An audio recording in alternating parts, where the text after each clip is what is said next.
वर्तमान पई आसिला स्वयं सहायक गोष्ठीर सदस्य मानक पई खुशी खबर। तेबे केंद्र सरकार पक्षर आसिला आउ एक नुआ योजना जहाँकि ए स्वयं सहायक गोष्ठीर महिला मानक पई ये होछि सबुठु खास खबर। आसंतु देखिबा कोन रहिछि संपूर्ण खबर। वीडियो को लाइक करंतु, चैनल को नुआ आस्थिले चैनल को सब्सक्राइब करी पाखरे अस्थ बेल आइकन क्लिक करी ऑल सिलेक्ट करनियंतु। तेबे एसएचजी ग्रुप रो महिला मानक पई केंद्र सरकार को द्वारा अनेक योजना चलिछि। महिला सशक्तिकरण पई मोदी सरकार एही योजना को अनेक थरे उल्लेख करछंती।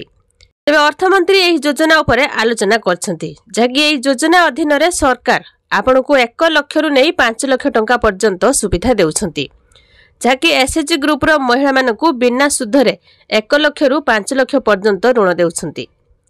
तेबे गत वर्ष एही योजना अधीन रे 2 कोटी महिला को सुविधा मिलिथिबा बेले चलित वर्ष एही योजना रे 3 कोटी महिला को शामिल करबा को लक्ष्य रखा जायछि। किंतु देशर समस्त महिला एहार फायदा उठाई पारिबे नाही। एथिपई सरकार पक्षरु एक शर्त रखा जायछि, केवल महिला मानक स्वयं सहायक गोष्ठीर सदस्य माने ही एही योजनार फायदा उठाई पारिबे। गत वर्ष एही योजना रे 2 कोटी महिला टार्गेट रे रहिथिबा बेले चलित वर्ष एथिरे वृद्धि करा जाई 3 कोटी करा जायछि। एही योजना रे महिला किंबा तांको परिवारर मोट आय 1 लाख पर्यंत करबा को प्रयास करा जायछि। तेणु एहाकु लक्षपति दीदी योजना बोली कहा जाउछि। एही लक्षपति दीदी योजना अधीन रे वार्षिक आय 1 लाख टंका अति कम रे 4टी कृषि ऋतु किंबा व्यवसाय चक्र पई हिसाब करा जाय।